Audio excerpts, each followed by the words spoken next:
Welcome to 69 TV channel. గడ్డం శ్రీరామ్ గారు, నిన్న మీరు ఏదైతే కామెంట్ చేశారో 25,00,00,000 డిమాండ్ అని చెప్పేసి అల్లు అర్జున్ గారు కామెంట్ ఏదైతే వచ్చిందో దాని గురించి మీరేమని చెప్పాలండి? ఇప్పుడు 25,00,00,000 డిమాండ్ అనేది ఏంటనంటే, ఒక కుటుంబంలో ఒక తల్లి మరణిస్తే, ఒక తల్లి ఉన్నంత వరకు పిల్లలంతా గూడా ఎలా ఉంటారంటే ఒక రాజుల్లా ఉంటారు. ఆ తల్లి మరణిస్తే, ఆ తల్లి చేసేటటువంటి ఫెసిలిటీస్, ఆ తల్లి చేసేటటువంటి సేవలు వేరెవరు చేయలేరు గదా! ఆ కుటుంబానికి, ఆ భర్తకి గాని. సో, నీకు తిండి పెట్టేటటువంటి ఒక ఫ్యాన్, ఒక అభిమానులొచ్చి నీ కోసం చనిపోతే నీకు 300,00,00,000 వస్తున్నాయి గదా! నీ జీవిత కాలంలో 30,000,00,00,000 సంపాదిస్తావేమో నువ్వు. ఒక రూ. 10,00,00,000 ఆళ్ళకిస్తే నువ్వు హీరోవని ఇంకా వాళ్ళెక్కువ గుర్తిస్తారు గదా నిన్ను. ఇంకా నీ సినిమాలు ఇంకా పగలబడి చూస్తారు గదా! అది నీకే మంచిది గదా! నీకు ఇంకెప్పుడు తెలుస్తది మరి? యాటిట్యూడ్, యాటిట్యూడ్ అని చెప్పి జనానికి దూరమయ్యే యాటిట్యూడా? కాదు గదా! అందుకనే రూ. 10,00,00,000 ఇమ్మనంటారు. నీకు 300,00,00,000 నీ సినిమా మొత్తం చెప్పాలంటే ఎన్ని కోట్లుంటదో. అక్కడ లైట్ బాయ్ దగ్గర నుంచి వేరెవరికి కూడా ఇచ్చే అమౌంట్ కూడా తక్కువే. అసలు ప్రభుత్వానికి ప్రతి సంవత్సరం ఏ హీరో ఎంత ఇన్‌కమ్ టాక్స్ కడుతుండో బయటికి చెప్పండి నిజంగా. మీరు నిజమైన హీరోలైతే బయటికి చెప్పండి. ఎవరు ఎంత ఇన్‌కమ్ టాక్స్ కడతారో చెప్పండి. మీకేం అవసరం ఏముంటాయి? ప్రజల మీద వచ్చే డబ్బే గదా! మీరు అడుగులు తెచ్చుకోలేదు లేదా సొంతంగా ముద్రించి పట్టుకుపోవట్లేదు గదా! ఎంత అమౌంట్ తీస్తున్నారు నిజమైన హీరో ప్రతి ఒక్కరు బయట పెట్టండి. ఎంత అమౌంట్ కడుతున్నారు? ఇన్‌కమ్ టాక్స్ ఎంత కడుతున్నారు? మీకెంతొస్తుంది? సినిమాకి ఒక్కోడికి 1,500,00,00,000, 1,000,00,00,000 వస్తుంది గదా! మరి అది మీ హీరోయిజం అనేది. అందుకనే మేమేం అడుగుతున్నామంటే, రూ. 25,00,00,000 గనక మీరు ఆ కుటుంబానికి ఇవ్వగలిగితే, ఒక తల్లి చేయలేని సేవను ఏమైనా అందులో వాళ్ళు కొద్దిగా రికవర్ చేసి కొద్దిగా మొత్తం కాదు, కొద్దిగా రికవర్ చేసుకోగలరు. అందుకనే రూ. 25,00,00,000 రేవతి కుటుంబానికి ఇమ్మని చెప్పినాం. అలాగే ఈమె రష్మిక గారిని కూడా రూ. 15,00,000 ఇమ్మని చెప్పినాం. ఎందుకంటే, ఈ తెలంగాణ సమాజంలో తీసిన సినిమా ద్వారా వచ్చిన డబ్బులు కాబట్టి నీకు కూడా బాధ్యత ఉందని చెప్పినాం. గల తప్పేముంది? ఇక లేదు ఇది జెయ్యం మేము ఇట్లే పోతాం అనంటే, మా పద్ధతులు మాకున్నాయి. నీ వల్ల సంక్రాంతికి జరగబోయే సినిమాలన్నీ ఆపే ప్రయత్నం చేస్తాం.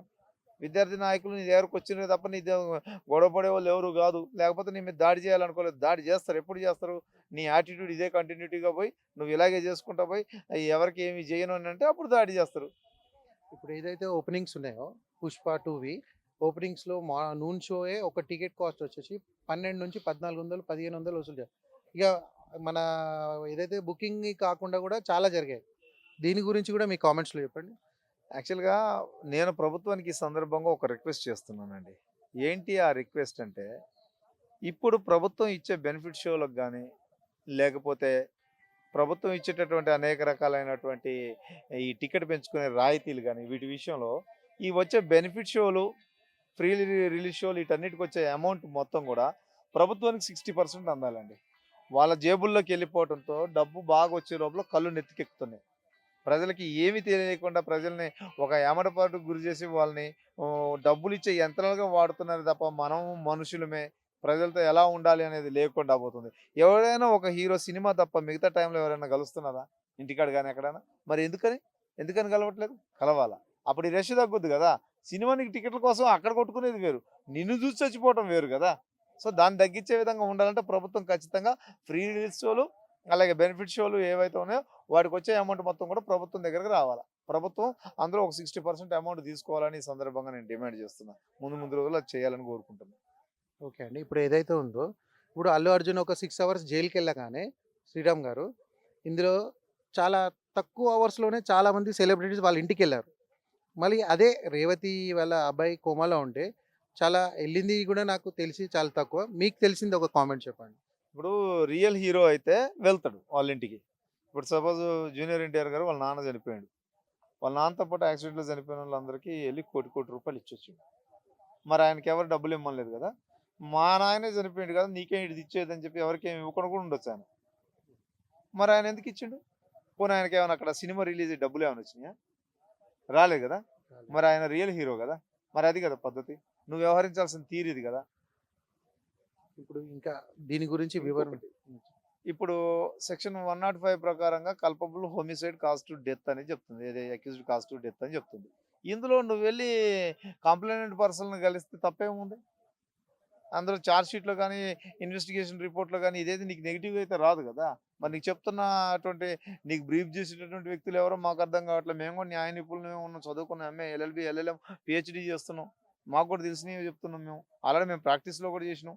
హ్మ్. ఇది కాదు గదా! తెలుసుకోవాలా. మీరు మనుషుల్ని కలిస్తే గదా!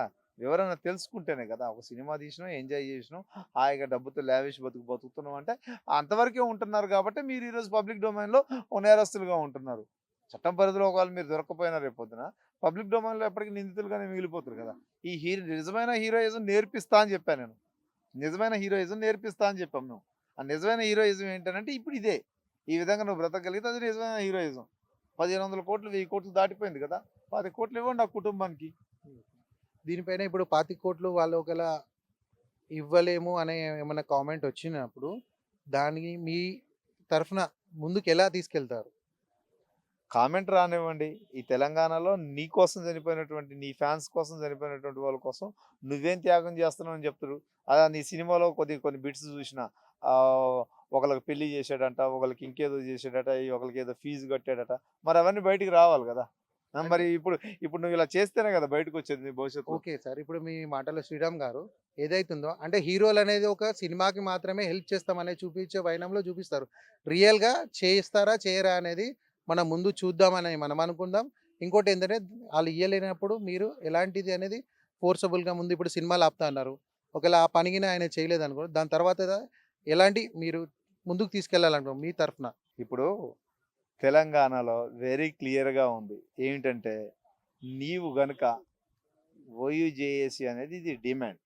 ఈ డిమాండ్ అనేది చట్టబద్ధంగా ఒకవేళ అర్హత సాధించకపోయినా న్యాయబద్ధంగా, ధర్మబద్ధంగా అయితే ఇది పబ్లిక్ డొమైన్‌లో నిలబడేటటువంటి ఈ డిమాండ్.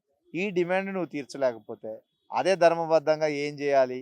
ఈ సంక్రాంతికి రిలీజ్ కాబోయే సినిమాల అన్నిటిపైన నీ ఎఫెక్ట్ ఎలా పడుతుందో చూస్తావు. నిన్ను మేమనడం కాదు. నీ చుట్టుపక్కలోళ్ళే వచ్చి నీ చుట్టూ చేరతారు. నీ వల్ల నాకింత డబ్బులు తగ్గినయిరా బాబు అనే పరిస్థితి వస్తది. దానికి నువ్వు సిద్ధంగా ఉండు. చూడు నువ్వు అంతే. వాళ్ళ దగ్గర నుంచి కామెంట్ వస్తదిగా మేము చేయలేమని. ఆ తర్వాత చూడండి.